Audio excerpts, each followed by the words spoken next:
My name is Nora Whitlock. I'm 28 years old. And 6 months ago, my sister humiliated me so badly at her wedding that even the receptionist couldn't look me in the eye. I had flown from San Diego to Chicago with one small silver box in my purse. Not because I wanted revenge, not because I wanted attention. I came because she was my sister, and some foolish part of me still believed family should mean something. But when I reached the Blackstone Grand Hotel, gave my name, and said I was the bride's sister, the woman at the desk checked the guest list twice. Then she lowered her voice. "I'm sorry, ma'am. Your name isn't here." So I called my sister. Celeste answered like she already knew. And when I told her I was standing in the lobby, she laughed. Not a nervous laugh, not an embarrassed one, a cruel one. "You really thought you'd be invited?" she said. "Nora, this wedding is for people who matter." I stood there surrounded by chandeliers, champagne, white roses, and 400 guests who had all been welcomed inside. Everyone except me. I didn't cry. I didn't beg. I didn't make a scene. I simply walked to the gift table, placed that small silver box between the expensive presents, and left. 3 hours later, Celeste opened it in front of her new husband, his powerful family, my parents, and every person she had spent her life trying to impress. By the time she finished reading what was inside, the wedding was over. Her husband had walked away from the table, and my family finally understood why my grandmother had protected me in secret for years. Before I tell you what was in that box, make sure you subscribe, because this is the story of the daughter nobody chose, the grandmother who saw everything, and the one wedding gift that exposed a lifetime of family lies. To understand why that gift destroyed everything my sister had built, I need to take you back to the first time I realized I was never truly part of my own family. I grew up in a 3-story colonial house in Lake Forest, Illinois. From the outside, we looked perfect, wealthy, respected, the kind of family that attended charity galas in Chicago, spent summers near Lake Michigan, and knew exactly how to smile when people were watching. But inside that house, there were 2 daughters. Only one of us mattered. Celeste was 3 years older than me. She had the bigger bedroom, the private school friends, the designer clothes, the piano lessons, and the dance recitals my parents actually attended. I got the hand-me-downs, the leftovers, and the silence. My 10th birthday was the day I finally understood my place in the family. I had been counting down for weeks. Double digits felt important. I imagined balloons, a cake with my name on it, maybe even a small party like Celeste had gotten. Her birthday had a pony, a catered lunch, and half her class invited. That morning, I woke up early and ran downstairs. The kitchen was almost empty. My mother, Denise Whitlock, was on the phone planning Celeste's upcoming cotillion. My father, Raymond Whitlock, had already left for work. Neither of them looked up when I walked in. "Mom," I said, trying to smile. "It's my birthday." She covered the receiver with one hand. "I know, sweetheart. We'll do something later." Then she went back to her call. They never did anything later. No cake, no candles, no birthday dinner. Nothing. But that evening, there was a soft knock on my bedroom door. It was my grandmother, Marjorie Vale, my father's mother. She was standing there with a small wrapped box in her hands.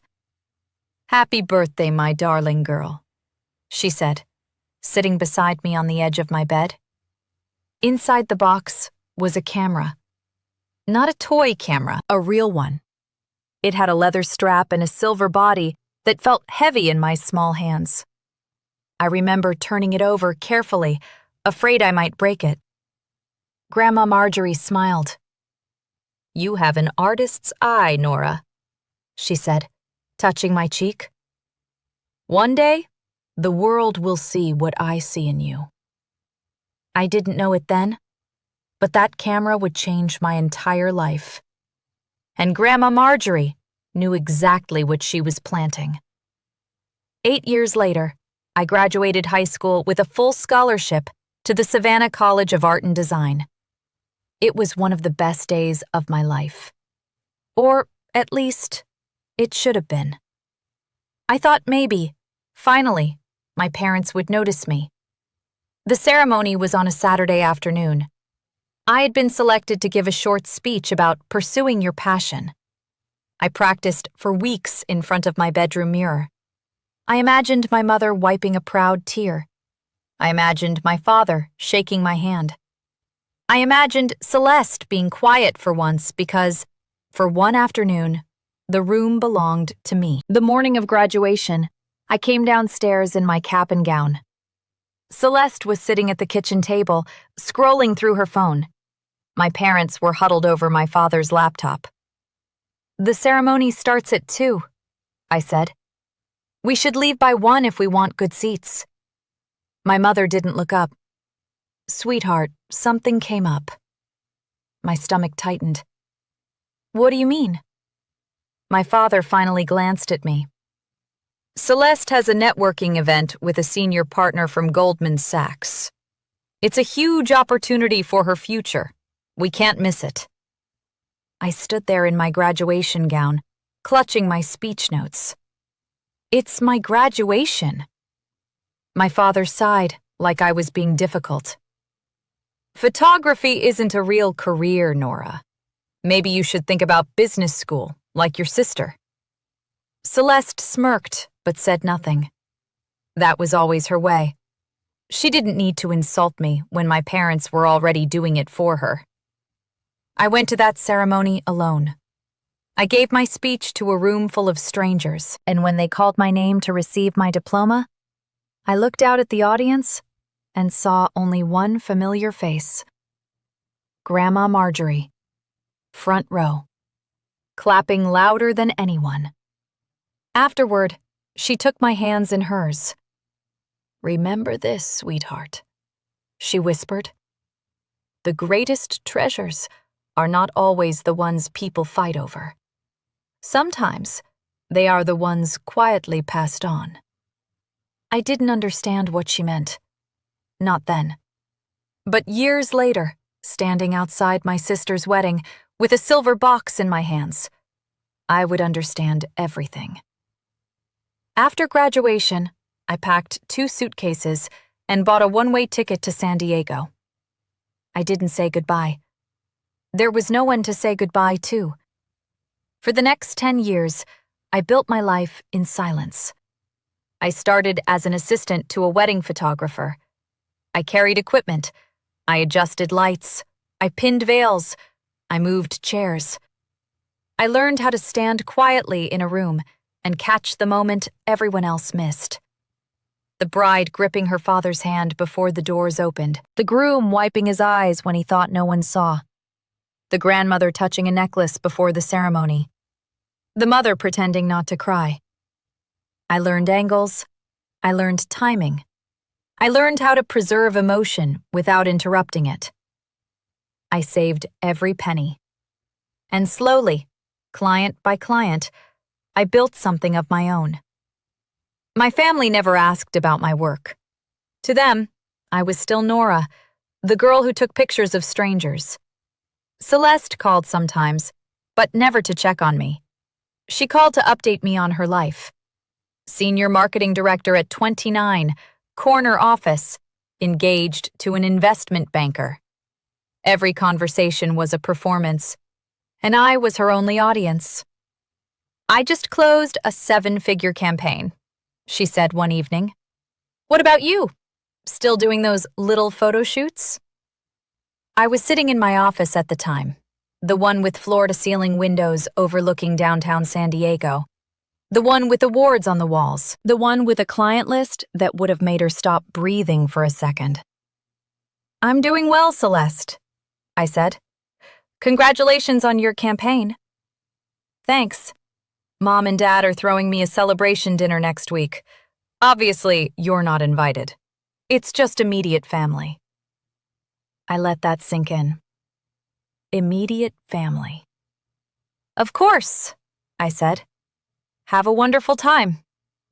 I hung up and looked around my office. Silverline Studios. My company. $3 million in revenue last year. Celebrity clients. Magazine features. A team of 12. Celeste had no idea. None of them did. And for a long time, I told myself I didn't care. I told myself their approval didn't matter anymore. But then Grandma Marjorie died. And everything changed. The call came on a Tuesday morning. I was reviewing contracts when my phone rang. A Chicago number I didn't recognize. "Miss Whitlock, this is Calvin Brooks, your grandmother's attorney. I'm sorry to inform you that Marjorie Vale passed away last night." The world stopped. Grandma Marjorie was 82. She'd been slowing down for years, but I always thought there would be more time. One more visit. One more phone call. One more chance to tell her that she was the only reason I had survived that house. I flew to Chicago that same day. The funeral was held at a historic church in Lincoln Park, filled with hundreds of people whose lives she had touched. Grandma Marjorie had been a respected arts patron. She funded galleries, scholarships, restoration projects, and young artists who had no one else to believe in them. She believed in beauty. But more than that, she believed in the people who created it. I sat in the third row, alone. My parents were in the front, accepting condolences. Celeste stood beside them in a black designer dress, dabbing her eyes with a silk handkerchief. But I noticed something. Between the sympathetic hugs, Celeste kept glancing at my mother. My mother kept glancing at my father. They were whispering. "The jewelry collection," I heard Celeste say. "Have you talked to the lawyer about when we can—" "Not here," my mother hissed. "We'll discuss it after." I stared at Grandma Marjorie's casket while my family counted her possessions like inventory. She deserved better. We all did. After the service, as people filed out, a hand touched my shoulder. It was Mr. Brooks. Gray-haired, kind eyes. "Miss Whitlock," he said quietly. "Could you stay for a moment? There's something your grandmother wanted you to have." My heart clenched. Of course.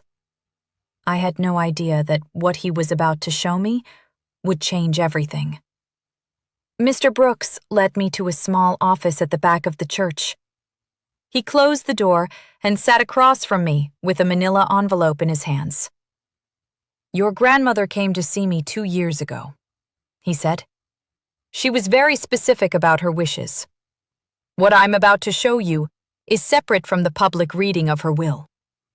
He slid the envelope across the table. Inside were 2 documents and a letter.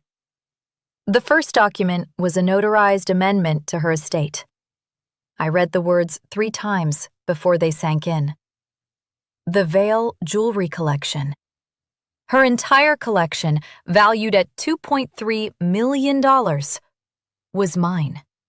Not Celeste's, not my mother's. Mine. My hands trembled as I opened the letter. "My dearest Nora, if you are reading this, then I am gone. But I need you to understand why I made this choice. Celeste sees these pieces as trophies, status symbols to be displayed and envied. But you, my darling girl, see their history, their meaning. You understand that beauty is not about possession, it is about preservation. Your mother and sister will be angry. They will say I made a mistake. But I have watched you grow into someone remarkable. even when no one else was watching. These pieces belong with someone who will honor them. They belong with you. All my love, Grandma Marjorie. I pressed the letter to my chest as tears streamed down my face. There's one more thing, Mr. Brooks said gently. Your grandmother requested that this remain confidential until you decide the right moment to disclose it. I nodded, unable to speak. I tucked the documents into my bag and walked out of that church with a secret that would sit in my heart for 6 months. I didn't know then that I would be using it at my sister's wedding. 3 months after the funeral, I heard the news. Celeste was engaged. His name was Julian Prescott. Old money from Connecticut. His family owned commercial real estate across New England. It was the kind of match my parents had always dreamed of. Wealth marrying wealth. Status cementing status. The wedding would be held at the Blackstone Grand Hotel in Chicago. 400 guests. A 6-figure budget. Every detail planned to perfection. I waited for my invitation. Weeks passed. Nothing. I checked my mail every day. I refreshed my email constantly. I told myself there must be a delay, that surely my own sister would not exclude me from her wedding. Finally, I called my mother. Mom, I haven't received my invitation to Celeste's wedding yet. Should I RSVP directly to her or... There was a long pause. Nora, my mother said carefully. Celeste wanted me to talk to you about that. My stomach dropped. It's just... The wedding is very intimate. Celeste felt it would be better if you didn't attend.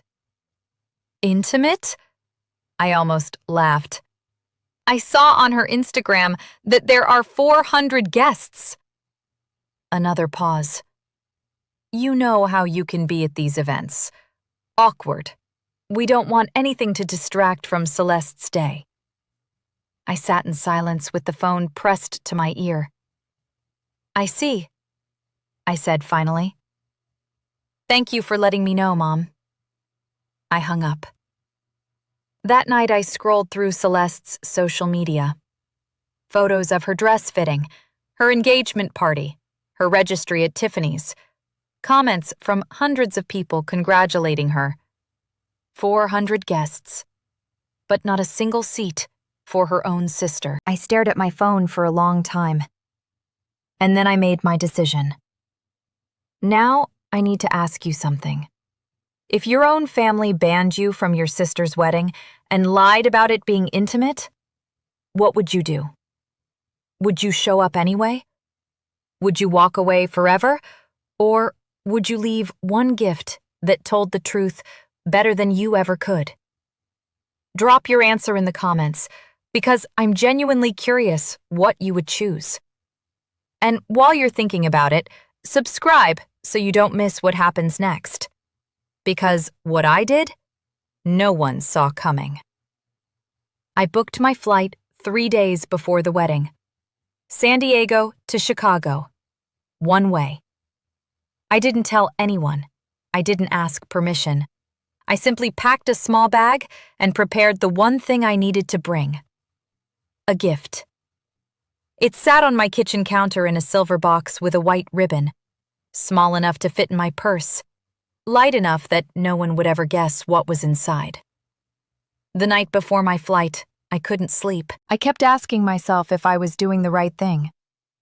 Part of me wanted to stay home, to protect myself from another rejection, to pretend I didn't care. But I did care. That was the problem. For 28 years, I had been invisible to my family. I had accepted their dismissal, their favoritism, their casual cruelty. I had built a life 2,000 miles away and told myself it was enough. It wasn't. I wasn't flying to Chicago for revenge. I wasn't going to make a scene or ruin Celeste's day. I just wanted to do one thing. I wanted to give my sister a wedding gift. I wanted to be seen, just once, as someone who existed.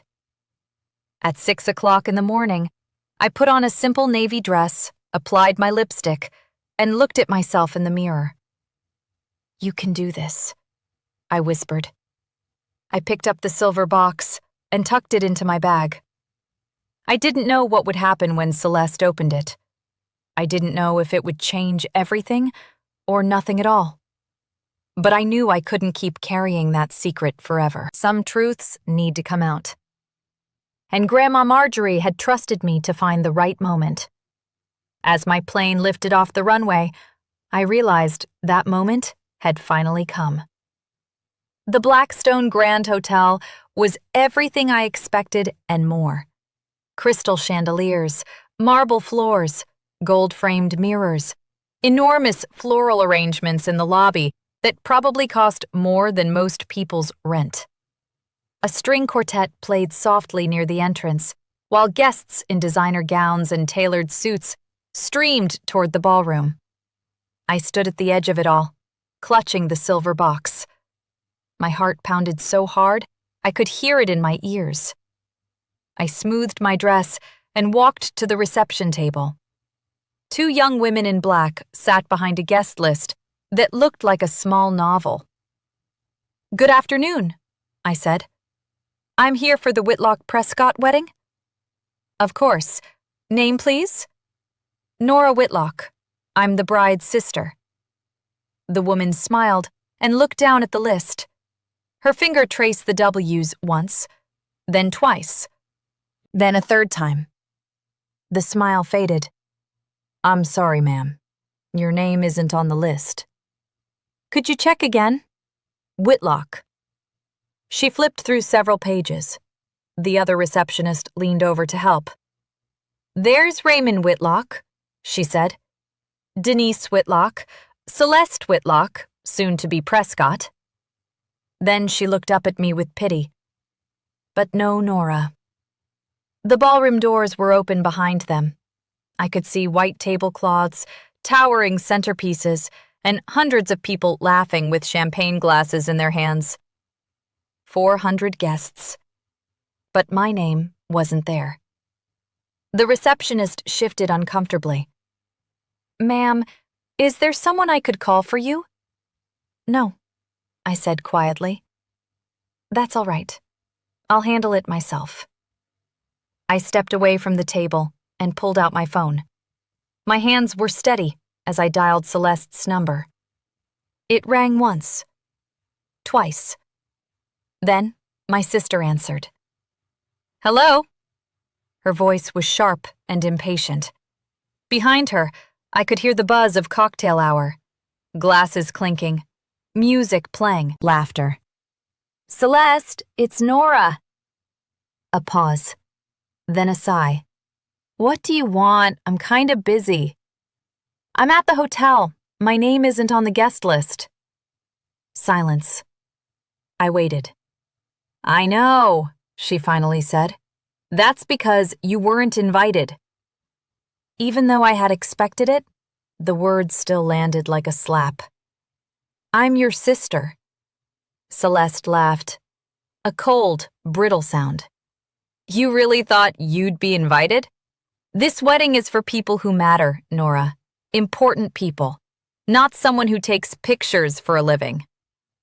I closed my eyes. "I flew across the country. That's your problem, not mine. I didn't ask you to come. I just wanted to give you a gift, to wish you well." "A gift?" she snorted. "What could you possibly give me that I don't already have? Let me guess. A homemade photo album? A coupon for a free portrait session?" I said nothing. "Let me make this clear," Celeste continued. "No one wants you here. Not Mom, not Dad, and definitely not me. You've always been an embarrassment to this family. Go home, Nora. Go back to your little life in California and stop pretending you belong in mine." I stood in that hotel lobby, surrounded by strangers, and let her words wash over me. I could have fought back. I could have yelled. I could have cried, but I didn't. "I understand," I said. My voice was calm, even. "I'll leave your gift at the reception table." "Fine, whatever. Don't cause a scene." Then she hung up. I stared at my phone for a moment. Then I smiled, because I knew exactly what was in that box. And I knew exactly when she would open it. The gift table was a masterpiece of excess. Hundreds of wrapped boxes in every size. Tiffany blue, Hermes orange, glossy white with gold bows, crystal decanters, silver frames, envelopes that probably held checks with many zeros. I walked toward it slowly, my silver box in hand. The receptionist who had turned me away watched from her post. Her expression was uncertain, sympathetic maybe, or just confused by the woman who had been rejected but still hadn't left. I found an empty spot near the edge of the table and set my gift down. It looked small among all that grandeur. Humble, easy to overlook. I pulled a card from my purse and tucked it under the ribbon. "To Celeste, from your sister, Nora." "Ma'am?" I turned. The receptionist had approached me, her voice gentle. "Are you sure you don't want to stay? I could try to speak with the wedding coordinator." "No, thank you." I gave her a small smile. Some gifts speak louder when the giver is absent. She blinked, clearly unsure what to make of that. I took one last look at the ballroom doors. Somewhere inside, my family was celebrating. My mother was probably complimenting Celeste's dress. My father was probably shaking hands with important people. And Celeste was probably glowing, basking in the attention she had always craved. None of them were thinking about me. That was fine. They would be thinking about me soon enough. I turned and walked through the lobby, past the chandeliers, the string quartet, and the beautiful people in their beautiful clothes. I didn't look back. Outside, the evening air was cool. I took a deep breath, pulled out my phone, and booked the next flight to San Diego. As my taxi pulled away from the Blackstone Grand, I smiled. The reception would start any minute. Soon, Celeste would reach for my gift. But before I tell you what happened next, I need to take you back 2 months, to the moment when fate, or maybe Grandma Marjorie's spirit, decided to play one final card. It was a Wednesday afternoon. I was at my desk reviewing invoices when my assistant knocked on my door. "Nora, you have a call. Someone named Vivian Hart?" My heart skipped. Vivian Hart was a legend in the wedding industry. She owned Hart & Vale Events, one of the most exclusive wedding planning agencies in the country. She had coordinated ceremonies for senators, celebrities, tech founders, and old money families. She had also been Grandma Marjorie's closest friend. I picked up the phone. "Mrs. Hart, it's been a long time." "Too long, my dear," she said warmly. "Marjorie spoke of you constantly, you know. She was so proud of what you built." My throat tightened. "Thank you. I'm calling because I have a bride in Chicago who needs a photographer. Very particular, very demanding. She wants the best, and I told her Silverline Studios is the best. I appreciate the referral. There's one thing you should know." Vivian paused. "The bride is your sister." I sat very still. "Celeste signed the contract last week," Vivian continued. "She has no idea you own the company. She saw the portfolio and fell in love with the work." "You knew," I said. "And you still recommended us." "Your grandmother would have wanted this, Nora. She always said the truth finds its own way out." Vivian's voice softened. "The contract is already signed. $15,000, non-refundable deposit. Whether you show up personally is entirely your choice. I stared out my window at the San Diego skyline. My sister had hired me. She had signed a contract with the company she didn't know I owned. And she had no idea. There was something else Celeste didn't know. 1 month before the wedding, she hosted a bridal brunch. I heard about it through Vivian, who heard about it through the Chicago social circle. 30 women, a private room at a luxury hotel, champagne, tiny sandwiches, and Celeste holding court like a queen. The topic of conversation was the veil jewelry collection. "Grandma's pearls will be my something old," Celeste announced to the room. "The collection is worth over $2 million. It's been in our family for generations." "How wonderful that it's going to you," someone said. "Well, obviously," Celeste replied. "I was always Grandma's favorite. She knew I would appreciate those pieces properly. Not like my sister, who wouldn't know Cartier from costume jewelry." My mother nodded along, sipping her mimosa. "Your grandmother would want you to have them, sweetheart. You were always the one she was proudest of." What neither of them knew was that the collection was already mine. It had been mine for 6 months. Celeste had contacted Mr. Brooks multiple times, trying to claim the jewelry before the wedding. He politely deflected, citing ongoing estate matters. She assumed it was just paperwork delays. She even commissioned a custom display case for her dressing room, ready to receive her inheritance. She told Julian's family about the collection. Old money impressed by old jewels. She told her friends. She had probably already planned which magazines she would show them to. And all of it was built on a lie she didn't even know she was telling.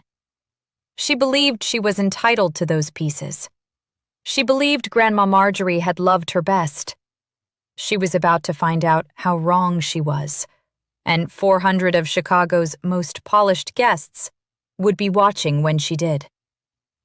Now, back to the present. My taxi dropped me at O'Hare Airport just as the sun was setting. The reception would be starting soon. Dinner service, toasts, the cutting of the cake, and at some point, according to our family's tradition, the bride would open gifts. I found a seat in the airline lounge and ordered coffee. Through the floor-to-ceiling windows, I watched planes lift into the orange sky. My phone sat on the table in front of me. Silent. No calls, no messages. Not yet. I thought about Grandma Marjorie, about the way she looked at me when no one else did, about the camera she gave me when I was 10 years old, the one that started everything. "The greatest treasures are not always the ones people fight over," she had said. "Sometimes they are the ones quietly passed on." I understood now. She had known exactly what kind of woman Celeste would become. She had known my parents would always choose my sister over me. And she had made sure that when the moment came, I would have the truth on my side. Not revenge. Just truth. I sipped my coffee and checked my watch. 7:45 p.m. Cocktail hour would be over. Guests would be seated. The MC would be warming up the crowd, preparing to invite Celeste and Julian to open a few special gifts before dessert. My silver box was waiting. Inside it was a copy of Grandma Marjorie's will, her letter to me, a photograph of us together outside her favorite jewelry shop, and one folded sheet of paper, a copy of the Silverline Studios contract, with my name clearly printed at the bottom. I smiled to myself. Any minute now, Celeste would reach for that box, and nothing would ever be the same. Let me tell you what was happening at the Blackstone Grand while I sat in that airport lounge. The ballroom was magnificent. 100 tables draped in ivory linens, centerpieces of white roses and hydrangeas reaching toward crystal chandeliers. A string orchestra played softly as waiters in white gloves served the third course. 400 guests filled the room. Chicago's elite. The Prescott family's extensive network. Celeste's carefully curated collection of impressive friends. And at the center of it all was my sister. She was radiant in her custom designer gown, diamonds sparkling at her throat and wrists. Julian sat beside her, handsome and polished, exactly the kind of husband she had always said she deserved. My parents were at the head table, beaming. My mother kept dabbing at her eyes, overwhelmed with pride. My father shook hands with Julian's father, two patriarchs sealing an alliance. Nobody mentioned my name. Nobody noticed the empty chair that should have been mine. During cocktail hour, Celeste had moved through the room, accepting compliments and air kisses. When someone asked about the jewelry she was wearing, she leaned in with a smile. "Just wait until you see Grandma's collection. I'm inheriting it, you know. Over 2 million in heirloom pieces. I'll be wearing the pearls at every major event next year." Her guests oohed and awed, exactly the way she wanted them to. Now, as dessert was being served, the MC took the microphone. "Ladies and gentlemen, it's time for a special moment. Our beautiful bride and groom would like to open a few gifts before we cut the cake." Celeste clapped her hands in delight. Julian smiled beside her. A table piled high with presents waited nearby. And sitting at the edge, almost hidden among the Tiffany boxes and Hermes packages, was a small silver box with a white ribbon. Celeste didn't notice it. Not yet. She floated toward the gift table like a queen approaching her throne. "Let's see what treasures await," she announced. The room laughed politely. She opened the first box. A crystal vase. The second, a set of sterling silver candlesticks. Each gift received a gracious smile and a soft murmur of appreciation. Then her hand landed on the silver box. She picked it up, glanced at the card, and let out a short laugh. "Oh, look," she said loudly enough for the nearby tables to hear. "A gift from my sister, the one who couldn't even afford to show up properly." A few guests exchanged uncomfortable glances. Julian frowned slightly. "Celeste?" "Let's see what she got us," Celeste said. "A homemade coupon, probably, or one of her little photographs." Still smiling for the crowd, she untied the ribbon and lifted the lid. Inside was an envelope. Thick, official-looking. Her smile flickered. She pulled out the papers and unfolded them slowly. The first was a legal document covered in stamps and signatures. The second was a handwritten letter on cream stationery. The third was a photograph of an elderly woman and a young girl standing outside a jewelry shop. Celeste's eyes scanned the legal document. Her face went white, then red, then white again. "What is it?" Julian asked, leaning over. Celeste didn't answer. Her hands were trembling. The letter slipped from her fingers and drifted to the floor. At a nearby table, my mother noticed something was wrong. She stood up. "Celeste, sweetheart?" Celeste looked up from the papers, her face filled with shock and disbelief. "This can't be real," she whispered. "This can't be real. Grandma loved me. She would never." She stopped. 400 guests stared at her in silence. And sitting at the bottom of that silver box was one more piece of paper she hadn't unfolded yet. My mother reached the head table in seconds. "What is it? What's wrong?" Celeste shoved the papers into her hands. My mother's eyes scanned the document. The notarized signature, the legal seal, the words declaring the Veil jewelry collection the sole property of Nora Marjorie Whitlock. The color drained from my mother's face. "This has to be a mistake." "It's not a mistake," Celeste said, her voice cracking. It's dated 2 years ago, before Grandma even got sick. Whispers began to ripple through the ballroom. The guests closest to the head table had seen enough. The bride's stricken expression, the papers shaking in her hands. Isn't that the jewelry she was telling us about earlier? Someone murmured. The $2 million collection? She said it was hers. Celeste heard them. Her face twisted. This is fake, she snapped, holding up the papers like evidence of a crime. My sister forged this. She has always been jealous of me. My father appeared beside my mother, his expression grim. Let me see that. He read the document. Then, he picked up the letter from the floor. Grandma Marjorie's handwritten explanation. Celeste sees these pieces as trophies. Nora sees them as memories. I know who will honor my legacy. His jaw tightened. Raymond, my mother said, her voice thin. Tell me this isn't real. But my father didn't answer. He recognized his mother's handwriting. He knew her signature. He understood, maybe for the first time, what Marjorie had seen in both her granddaughters, and what she had chosen. This can't be happening, Celeste whispered. Not today. Not at my wedding. Julian stood frozen beside her, watching his bride unravel in front of 400 witnesses. He looked lost, like a man who was just beginning to realize he didn't know his wife at all. Wait, Julian said. His voice cut through Celeste's sobs. He was staring at the silver box. There's something else in there. Celeste looked down.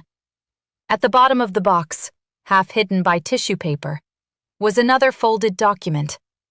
She pulled it out with trembling fingers. It was a contract. A photography contract. The header read, Silverline Studios Wedding Services Agreement. Celeste's eyes dropped to the signature page. Client, Celeste Whitlock. Owner and proprietor, Nora Whitlock. Amount paid, $15,000 non-refundable deposit. She stared at it. No, she whispered. No, no, no. Celeste, Julian said, taking the paper from her.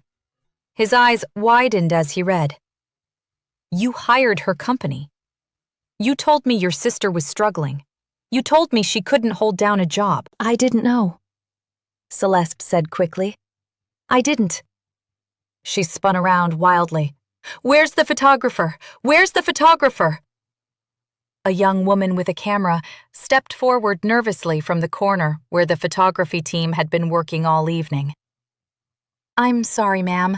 I'm the lead photographer. Ms. Nora Whitlock is the owner, but she doesn't typically attend shoots personally. You work for her? The photographer nodded carefully. Yes. Silverline Studios has photographed over 200 weddings. We're one of the top firms in the country. The ballroom went completely silent. 400 guests, every single one, watching Celeste's carefully built image crumble in real time. Someone at a nearby table pulled out their phone. Did she say 2 million? And the sister owns the photography company? The one Celeste called a failure? Julian was still holding the contract, his face unreadable. Celeste, he said quietly, what else have you lied about? Celeste couldn't answer. She was too busy reaching for her phone. She needed to call me. She needed to scream at someone. She needed to fix this. But some things can't be fixed. I have to pause here. Raise your hand in the comments if you saw that coming. Because honestly, even I didn't expect everything to unravel that fast.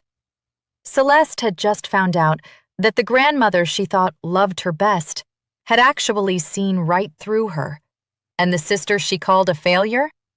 That sister owned the company photographing her wedding. If you want to see how this ends, stay with me and subscribe, because Celeste was about to make a choice that would define everything that happened next. The whispers had grown into a steady murmur. Celeste stood at the head table, mascara streaking down her cheeks, the papers clutched in her hands. My parents stood beside her like guards, though they looked just as shocked as she did. That was when Vivian Hart stepped forward. She'd been watching from a corner of the ballroom, the elegant wedding planner who had orchestrated every detail of this perfect day.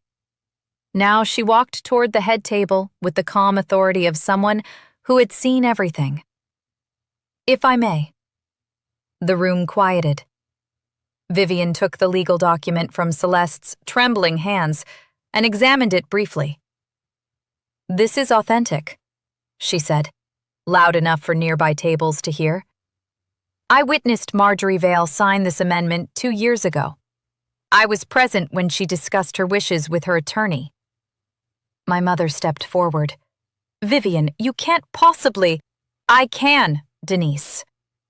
Vivian's voice was gentle, but firm.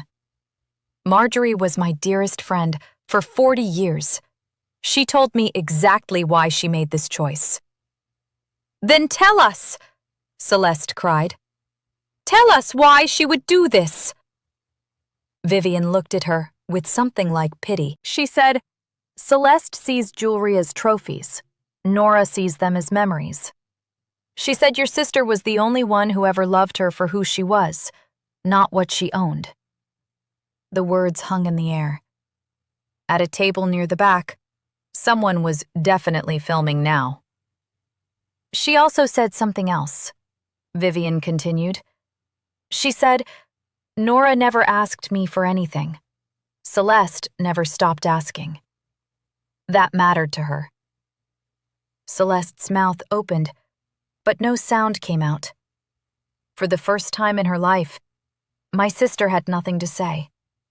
And 400 witnesses had heard every word. Then another voice came from the back of the room. "There's something else people should know." A man in his 60s stood up, silver-haired, distinguished, wearing a suit that cost more than most cars.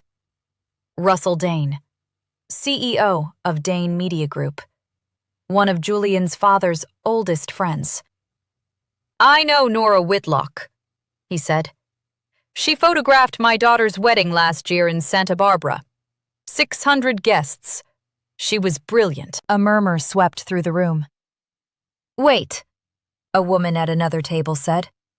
"Nora Whitlock? As in Silverline Studios? They shot our foundation gala. They've been featured in Vogue." More guests began to speak up. "They photographed the Holloway ceremony. I heard they're booked 2 years in advance. A friend told me she turned down celebrity weddings because her schedule was full." Celeste's face was a mask of disbelief. "That's impossible. Nora is... She takes pictures of strangers. She's nobody." "Actually," Russell Dane said, not unkindly, "she's quite successful. Her company did over $3 million in revenue last year. She's one of the most sought-after wedding photographers on the West Coast." My mother grabbed the back of a chair. "$3 million?" She looked like she might faint. My father stood very still, his face unreadable. But I knew that expression. He was calculating, reevaluating, realizing just how wrong he had been. "She never said anything," he murmured. "Why would she?" Russell replied. "From what I understand, your family wasn't particularly interested in listening." Celeste spun toward Julian. "This doesn't change anything. She's still trying to ruin my day. She's still—" "Celeste." Julian's voice was cold, in a way I was told no one had ever heard before. "Stop talking." His bride fell silent. And in that silence, the truth settled over the room, like dust after an explosion. 2,000 miles away, my phone began to ring. I was still in the airport lounge, nursing my second coffee, watching the last light fade behind the glass. The screen lit up with Celeste's name. I let it ring. She called again, and again, and again. 5 times. 10. 5th. Then my mother's name appeared. Then my father's. The messages started flooding in. Celeste, pick up the phone right now. Celeste, you ruined everything.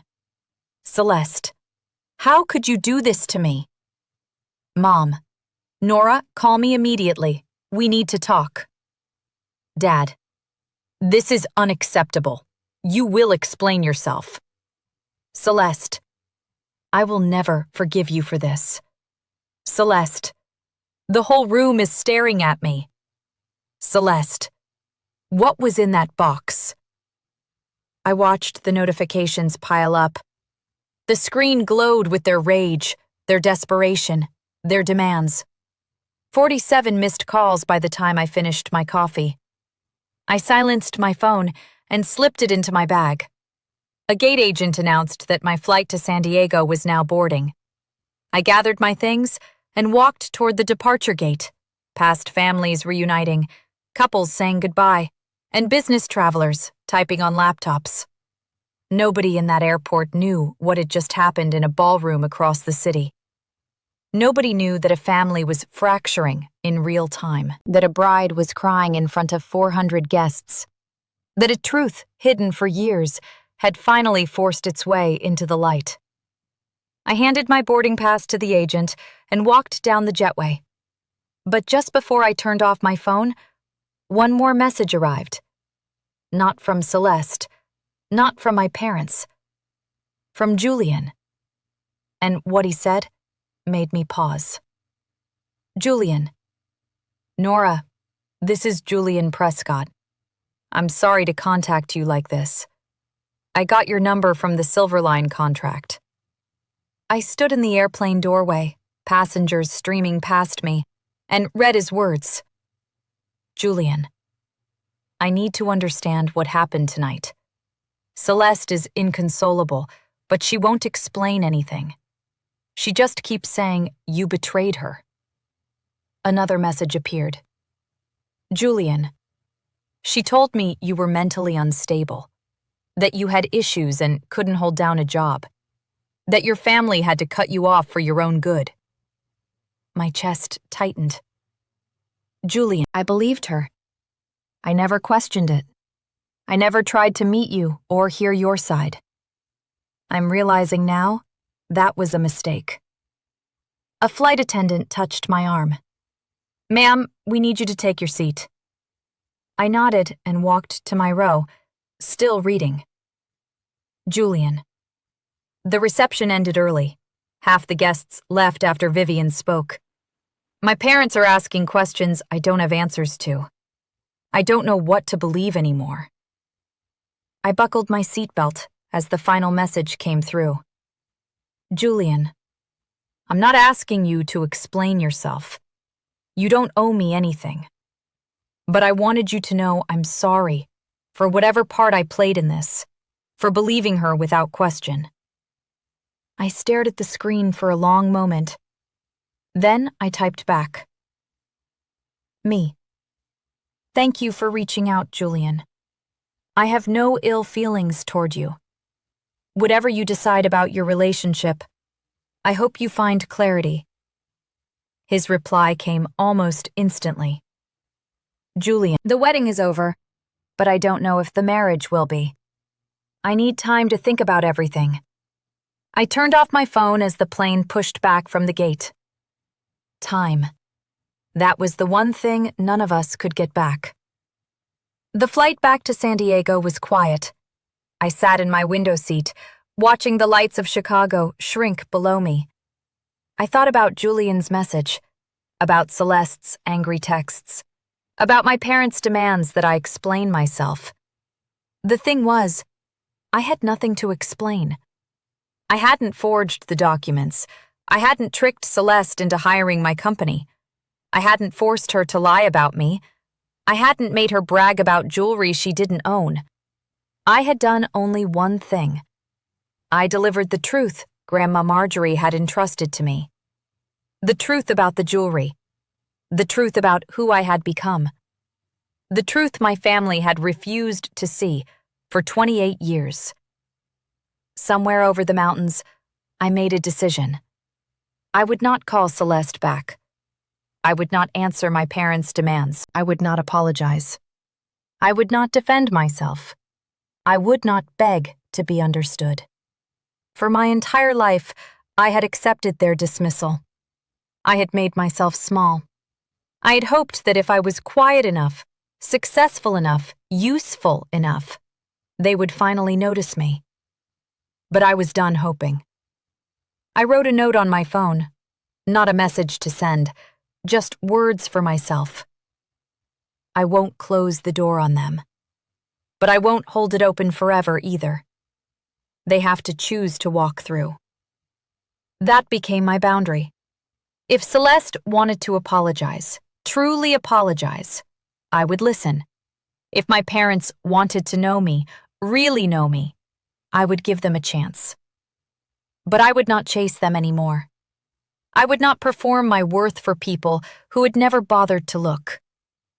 By the time we landed in San Diego, the sun was rising over the Pacific. It felt like the beginning of something. Or maybe the end. Either way, I was ready. I didn't find out about the video until the next morning. My assistant, Leah, was waiting when I walked into the Silverline Studios office. She had a phone in her hand and an expression somewhere between amazement and concern. "Nora, you need to see this." She turned the screen toward me. A TikTok video, already at 2 million views and climbing. The caption read, "Rich bride finds out her failure sister is actually a millionaire." Someone at the wedding had been filming. The video showed Celeste at the head table, her face shifting from smug to confused to devastated as she read the documents. It captured Vivian's speech. It captured the guests murmuring. It captured Russell Dane's revelation about my company. It captured Julian's cold command for Celeste to stop talking. The comments were endless. The quiet ones are always the ones you underestimate. Grandma knew exactly who deserved that jewelry. "This is the most satisfying thing I've ever seen. Celeste's whole life just got fact-checked in front of 400 people." I scrolled through thousands of reactions. Strangers who had never met me were cheering for a woman they only knew from a short clip. "Your name is trending," Leah said quietly.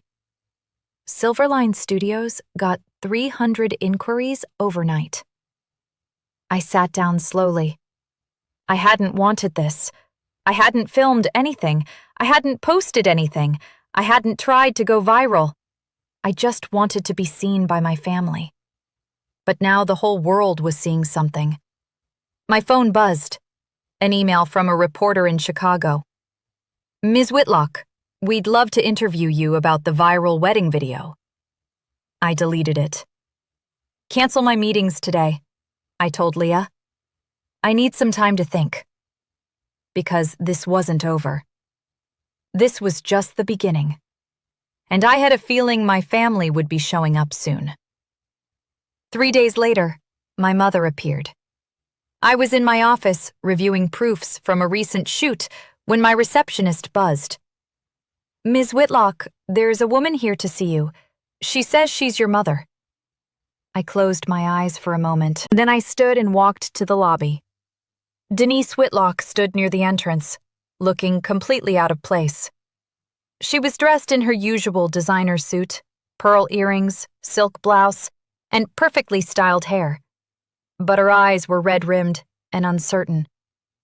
She stared at the reception desk, at the awards on the walls, at the framed magazine covers featuring Silverline Studios. "This is yours?" she asked when she saw me. "All of this?" "Yes." "You never told us. You never asked." She flinched. I led her to my office and closed the door. She sat in the chair across from my desk, her hands folded tightly in her lap. I came to talk about what happened. I assumed. You ruined your sister's wedding, she said, her voice cracking. How could you do that to her? I wasn't at the wedding, Mom. I wasn't invited. You know what I mean. That stunt with the gift. I leaned back in my chair. I gave her Grandma Marjorie's truth. The documents are real. The will is legal. Everything in that box was authentic. But why? She asked. Why humiliate her in front of everyone? I didn't humiliate her. She humiliated herself. I kept my voice steady. She spent months bragging about jewelry that was never hers. She lied to her husband about me. She told everyone I was a failure. My mother's face crumpled. Mom, I said, leaning forward, I spent 28 years being invisible to this family. I'm not asking for an apology. I'm asking for honesty. She stared at me. And then, for the first time in my life, my mother actually looked at me. Her gaze traveled slowly around my office. The floor-to-ceiling windows overlooking downtown San Diego. The awards displayed on the shelves. Industry recognitions. Magazine features. A framed letter from a senator thanking me for documenting his daughter's wedding. The photographs on the walls. Each one proof of a career built in silence. Her eyes landed on a picture of me with Grandma Marjorie, taken at her 81st birthday. We were laughing about something, our heads tilted together. And then, Denise Whitlock began to cry.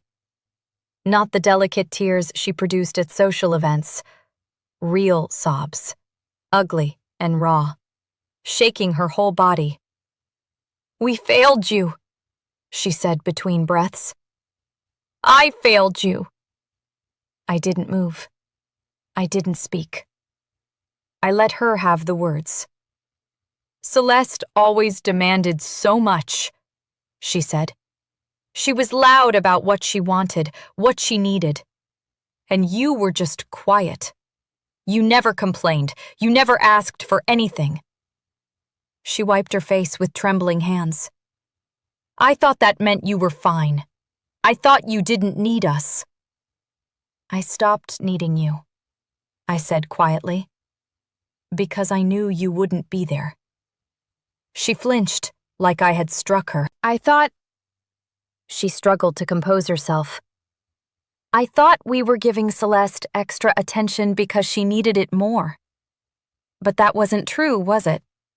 She needed it because we taught her to need it. And you stopped needing us because we taught you not to hope. I said nothing. Marjorie tried to tell me. My mother whispered. She said I was losing you. I didn't listen. I thought she was being dramatic. She looked at me with red eyes. I don't expect you to forgive me, Nora. But I needed you to know. I see it now. I see what I did. I let the silence hold. Then I nodded. It wasn't forgiveness. But it was a start. Before she left, my mother told me about Celeste. Julian postponed the honeymoon, she said, her voice hollow. He's staying at his parents' house. He says he needs time to think about everything. About whether he still wants to be married. My mother nodded miserably. The video made things worse. It's everywhere. 3 million views now. People at Celeste's company have seen it. Her boss called her in for a meeting. They asked her to take a leave of absence until the situation quiets down. I felt a strange heaviness in my chest. Not satisfaction, not joy, just heaviness. There's more, my mother continued. Julian's parents called your father. They asked if there was anything else Celeste had lied about. They care very much about family reputation. And Celeste couldn't answer them? She tried, my mother said. She said you manipulated everything, that Grandma Marjorie wasn't in her right mind when she made the will. My mother gave a bitter laugh. But Vivian Hart is friends with the Prescotts. She told them the truth. So Celeste had lost more than the jewelry. She had lost Julian's trust, his family's respect, her professional reputation, the perfect image she had spent her whole life constructing. She blames you, my mother said. She says you destroyed her life on purpose. I didn't destroy anything, I said. I just stopped pretending. My mother stood to leave, gathering her purse with shaking hands. At the door, she turned back. Marjorie always said you were the strongest of us all. Her voice cracked. I think I finally understand what she meant. She walked out. I sat alone in my office for a long time after that, watching the sun sink toward the Pacific. Strong wasn't how I felt, but I wasn't broken either. That evening, I stayed late at the office. The building was quiet. Everyone else had gone home. I sat in my chair, looking out at the San Diego skyline as it changed from gold to pink to deep blue. On my desk was the photograph of Grandma Marjorie and me. I picked it up and studied her face. That knowing smile. Those kind eyes that had always seen me when no one else did. Did you plan all this? I asked the empty room. Of course, she didn't answer, but I could imagine what she would say. I just planted seeds, darling. You're the one who grew. I thought about my family, about Celeste drowning in consequences of her own making, about my mother finally opening her eyes after 28 years, about my father probably recalculating everything he thought he knew about his daughters. I didn't want to punish them forever, but I couldn't go back to being invisible either. I made a decision that evening in the fading light. The door to reconciliation would not be locked.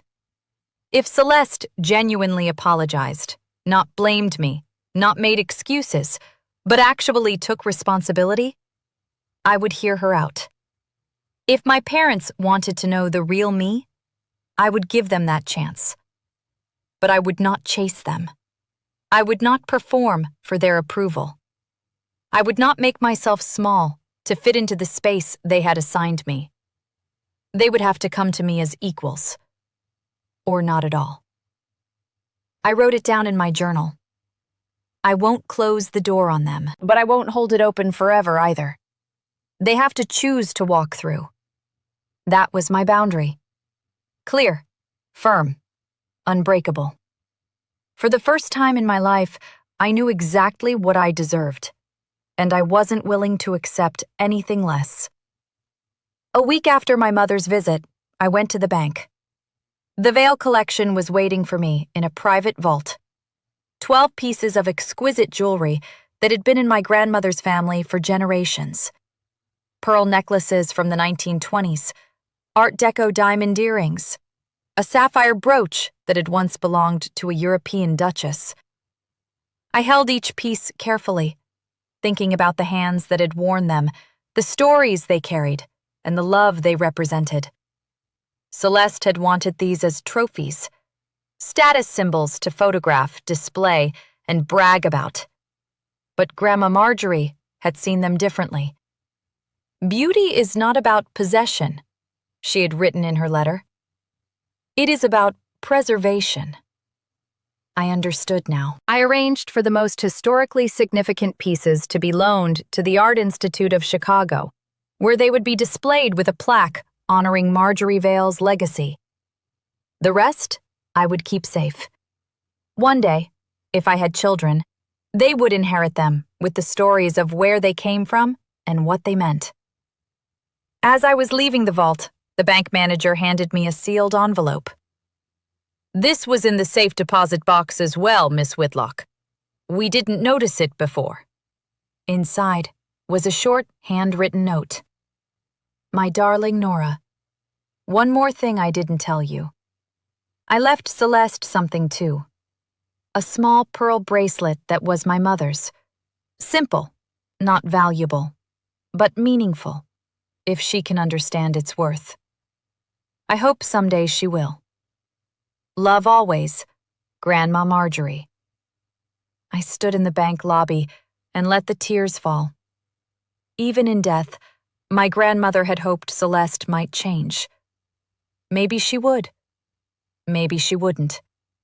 Either way, I would honor Grandma Marjorie's memory the only way I knew how, by becoming the person she always believed I could be. 6 months have passed since Celeste's wedding. I'm still in San Diego, still running Silverline Studios, still building the life I created from nothing.